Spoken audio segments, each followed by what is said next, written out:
Bismillahirrahmanirrahim. Hai. Assalamualaikum warahmatullahi wabarakatuh dan selamat petang.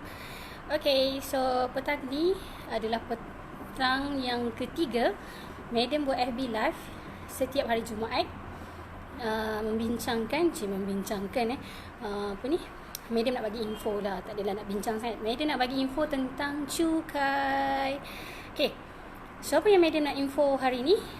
Madam nak terangkan dua subtopik macam nak mengajar pula ni Madam. Okey, iaitu yang pertama, sebelum ni Madam ada bagi tahu tentang jenis-jenis borang, tapi Madam explain kan masa tu ada banyak jenis borang, tapi Madam explain dua je, borang B dengan borang BE. So sebenarnya ada banyak borang, iaitu ada 15 jenis borang nyata. So Madam nak bacakanlah satu-satu ni, tapi sebenarnya nanti yang berkaitan dengan kita, yang berkaitan dengan you all yang selalu PM Madam ni, yang selalu yang jadi friend Madam ni adalah dua borang je sebenarnya. Okay, kecuali korang dah ada syarikat ataupun korang daftar SSM tu atas perkongsian. Okay, so nanti refer pada SSM. Okay, so jenis borang nyata, kenapa kita perlu tahu borang mana yang kita perlu isi? Sebab nanti kalau tersilap isi borang, salah lah nanti bayar cukai. So you all kena pastikan dulu jenis borang yang mana yang korang kena isi. Okay, so Madam explain dulu, ada 15 jenis borang. Okay, yang pertama adalah borang BE. BE Brunei, England. Okay, BE. Borang BE ni adalah untuk individu pemastautin.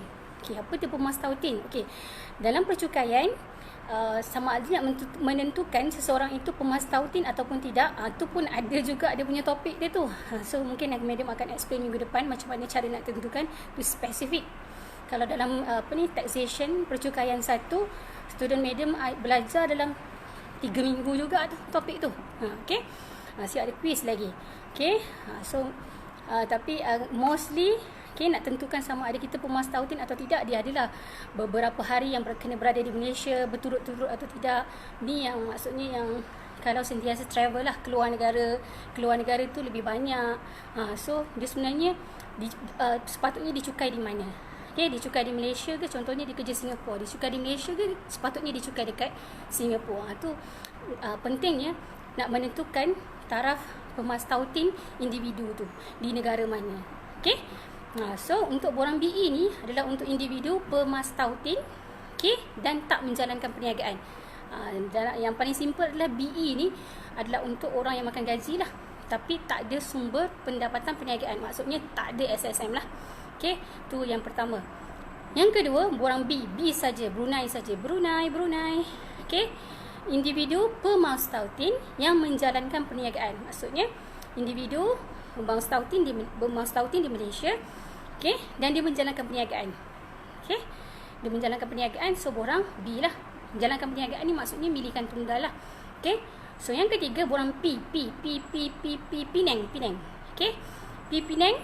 Okay, ni untuk individu yang daftar SSM atas jenis perniagaan perkongsian. Okay, tadi kalau milikan tunggal kalau perkongsian dia kena isi borang Penang. Tadi B Brunei. Okay, dia bentuk macam sama, dengar Madam cakap macam sama tapi berbeza. Madam dah masuk borang yang ketiga. Borang yang keempat BT. B Brunei, T Brunei luar negara, T Terengganu. Okay, B Brunei Terengganu, BT. T ni senang ni, maksud dia teknologi lah. Okay, individu pemastautin, pekerja berpengetahuan dan juga ada kepakaran. Okay, ini adalah individu pemastautin tapi pekerja itu adalah berpengetahuan dan expert lah, ada kepakaran dia. Okay, itu BT borang yang keempat. Borang yang kelima MT. MT Malaysia Terengganu, individu yang bukan pemastautin tapi dia berpengetahuan dan ada kepakaran. Okay, nanti kita boleh terangkan detail lah apa maksud pekerja berpengetahuan atau berpengetahuan dalam next punya session. Okay, yang keenam TP harta pusaka. Yang ketujuh TF pertubuhan. Yang ke-8 TJ keluarga sekutu Hindu. Okay, yang ke-9 C, ni syarikat. Okey, kalau korang realize sebenarnya jenis-jenis perniagaan di Malaysia ni ada 3. Yang pertama adalah milikan tunggal ataupun in English we call sole proprietorship or sole trader. Apa maksud milikan tunggal? Pemilik ni hanya satu. Okey. So tadi dia akan isi borang B. Borang Brunei tadi B. Tapi kalau dia perkongsian, maksudnya dia daftar perniagaan perkongsian, maksudnya rakan dia punya pemilik perniagaan lebih daripada seorang, 2 atau lebih, dia daftar as partnership. Partnership pula ada 2 jenis. Partnership sama ada perkongsian biasa, general partnership, ataupun limited liability partnership pula. Okey, ataupun PLT.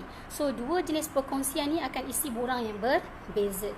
Kalau perkongsian biasa dia akan isi borang, general partnership dia akan isi borang P, Penang tadi. Okey, tapi kalau perkongsian liability terhad ataupun limited liability partnership dia akan isi borang PT.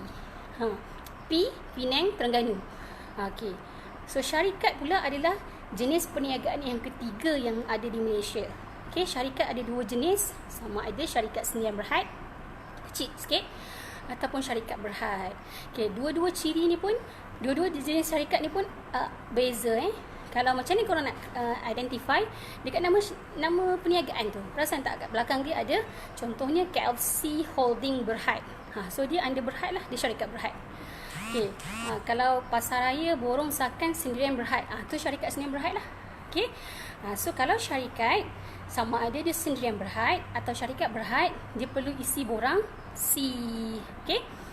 Kalau koperasi C1, okey, koperasi pernah dengar kan koperasi. So koperasi ni dia ditubuhkan di bawah akta koperasi. Kalau syarikat tadi di bawah akta syarikat. Okey. So 2 entiti yang berbeza. So dia perlu mendaftarkan cukai pun borang yang berbeza. Okey. Tu borang yang ke-10, ke-11 tadi PT, Penang Terengganu untuk liability, limited liability partnership.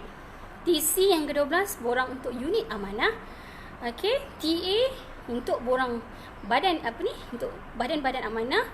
TR amanah pelaburan hartanah, ni tak ada kaitan dengan kita. Dan yang terakhir yang ke-15 adalah TN amanah amanah perniagaan. Okey, tu adalah 15 jenis borang nyata cukai. So berbalik kepada kita sendiri, siapakah kita, kenapa kita perlu isi borang cukai. Okey, contohnya madam adalah seorang individu pemas tautin di Malaysia dan menjalankan juga perniagaan. So borang dan jenis perniagaan yang madam jalankan adalah milikan tunggal. So borang apa yang madam kena isi adalah borang B, borang Brunei tadi. Okey, tapi kalau contoh madam bagi contoh Ikhwan tengok sekarang ni. Contoh Ikhwan dia makan gaji. Okey, Ikhwan juga menjalankan perniagaan, tapi perniagaan Ikhwan didaftarkan atas nama perkongsian. Maksudnya Ikhwan dengan ada rakan kongsi yang lain. Okey, Ikhwan dan Amir contoh. Dia berkongsi untuk menjalankan perniagaan tu. So borang apa yang Ikhwan akan isi adalah borang P, perkongsian. Kalau Ikhwan daftar untuk perkongsian biasalah. Tapi kalau Ikhwan mendaftar untuk jenis perkongsian, ni limited liability partnership ataupun perkongsian liability terhad, so dia kena isi borang PT. So tengok balik kat SSM nanti, korang daftar bisnes atas jenis perniagaan yang mana dia akan ada dekat SSM. Okey, itu penting. Lepas tu barulah nanti bila dah daftar cukai, dah dapat nombor cukai, dah dapat nombor PIN e-filing, boleh login dekat e-filing lah, masukkan. Okey. Lepas tu dekat e-filing tu nanti yang akan pilih borang. Okey. So ini madam ada print kan borang BE lah. Okey, borang BE. Ni yang biasa diisi. Madam dah berapa tahun isi cukai? 8 tahun madam isi borang BE lah. So 2 tahun kebelakangan ni 2018 madam dah daftar perniagaan milikan tunggal. So starting 2018, starting daripada tahun lepas, madam dah isi borang B. Okey, sebab borang B ni untuk yang individu pemas tautin yang mempunyai punca pendapatan perniagaan. Okey. So hari ni madam tak nak cerita pasal borang B lagi. Madam nak cerita pasal borang BE ni sebab borang BE ni hampir sangat dia punya tarikh tutup. So sempat lagi siapa yang tak declare lagi ataupun tak isi lagi, kalau tak ada pun nombor file, tak daftar lagi file pun sempat lagi 3 hari je makan masa. untuk dapatkan nombor cukai tu. Dah dapatkan nombor cukai tu, pergi dekat mana-mana LHDN terdekat untuk dapatkan nombor PIN.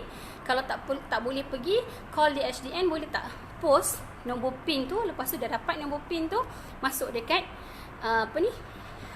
EZ hasil. Maksudnya masuk dekat e-filing lah. Boleh. Dah boleh terus key in. Borang ni tak boleh isi dekat borang ni pun ni hanya panduan. Okay. So tapi apa yang korang akan isi dekat borang tu nanti, dekat e-filing tu samalah. Sama apa yang ada dalam ni. Okay. So sebelum nak isi borang ni, okay, contohnya dah kenal pasti korang isi borang apa. Okay, contoh madam akan isi borang B, Ikhwan pun akan isi borang B, N pun ada tengok ni, N pun akan isi borang B ataupun N borang BE. Okay. So contoh N tak ada bisnes lagi, so dia makan gaji je, N isi borang BE. So apa yang N perlu tahu bila isi borang BE ni? Okay, so apa yang madam nak bincangkan hari ni, 2 je benda, 15 jenis borang dan 5 jenis taksiran. Okay, 5 jenis taksiran. Apa dia 5 jenis taksiran?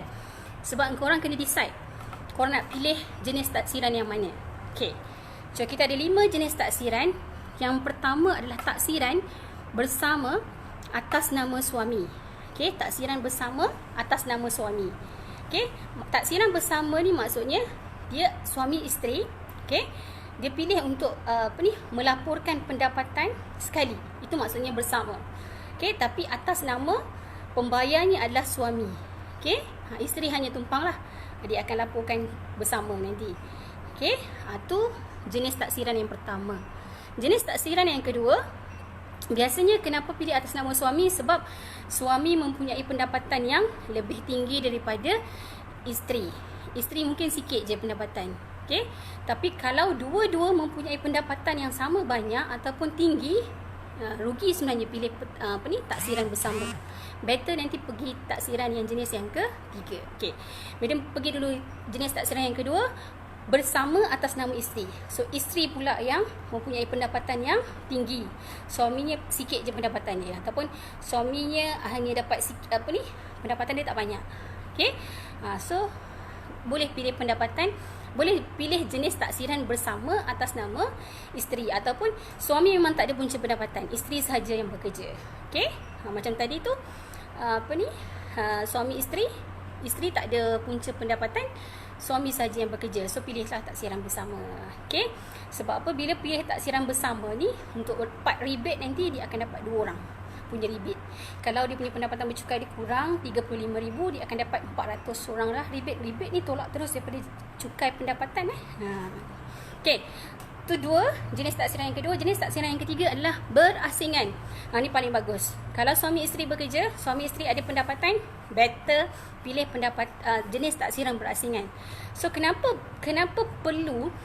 bagusnya berasingan? Sebab pelepasan nanti korang boleh dapat asingan. Pelepasan individu, isteri dapat, suami pun dapat. Okay, pelepasan anak tak bolehlah dua-dua ambil. Kalau ada 2 anak, bagilah seorang satu. Kalau suami dah ambil 2 anak, isteri tak boleh dapat pelepasan anak lah. Tapi kalau ada anak 2 orang anak, bagilah. Macam tu tak boleh ambil dua-dua. Maksudnya isteri dah ambil 2 anak, suami pun ambil 2 anak untuk pelepasan. Seorang anak kalau bawah 18 tahun bukan pelajar IPT, 2,000. Okay, kalau ada 2 orang anak boleh dapat pelepasan 4,000 lah. So bagilah 2,000 seorang, 2,000 suami, 2,000 isteri. Okay, so banyak lagi pelepasan-pelepasan lain. Madam dah explain pelepasan ni minggu lepas lagi. Ada 19 jenis pelepasan. So 19 ni layak untuk dituntut kalau adalah, kalau maksudnya terlibatlah dalam membuat perbelanjaan tersebut. Okay, contoh macam insurans ke, carum dalam KWSP ke, ataupun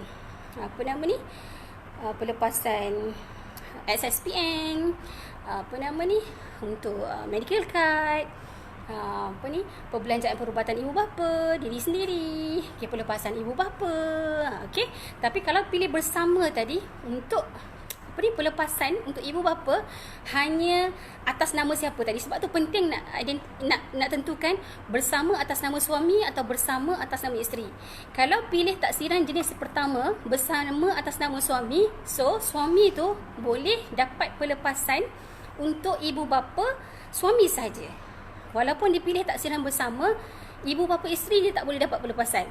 Tapi kalau pilih taksiran berasingan, suami pun boleh dapat pelepasan ibu bapa, isteri pun boleh dapat pelepasan ibu bapa. Okey, tu untungnya kalau buat taksiran berasingan. Biasanya kalau suami isteri bekerja memang akan pilih taksiran berasingan. Siapa pilih taksiran bersama tu rugi. Okey, tu jenis yang ketiga. Jenis yang keempat, diri sendiri, di mana suami atau isteri tiada pendapatan langsung, tiada punca pendapatan atau pendapatan yang ada tu dikecualikan cukai. Okey, apa pendapatan yang ada dikecualikan cukai? Okey, ni madam dah explain masa perkongsian kali ke-2 minggu lepas lah. Contoh macam dapat pampasan, dapat gratuiti, okey, dapat scholarship. Tu semua pendapatan yang dikecualikan cukai. So tak perlulah dia nak buat taksiran berasingan kan. So better dia buat diri sendiri. Okay, tu yang keempat. Yang kelima, taksiran diri sendiri disebabkan oleh dia adalah bujang, tak kahwin lagi, janda, duda ataupun pasangannya dah meninggal dunia. Okay, janda duda ni pasangan mungkin hidup lagi, tapi ni atau dah meninggal dunia lah. Tu 5 jenis taksiran. Okay, so penting, 2 step ni sangat penting yang madam terangkan hari ni. Yang pertama tadi, pemilihan jenis borang nyata cukai, borang mana yang korang kena isi. Yang kedua adalah jenis taksiran yang macam mana yang korang nak isi. Sama ada taksiran bersama atas nama suami, bersama atas nama isteri, berasingan ataupun diri sendiri, di mana suami atau isteri tak ada punca pendapatan, atau diri sendiri sebab sendiri tu bujang ataupun duda, janda. Okay, so itu je lah. So itu je madam nak explain hari ni. So madam dah explain dah, ada 15 jenis borang-borang. Okay, so nanti madam akan type kat posting ataupun kat posting yang sama je ni, untuk 15 jenis borang ni.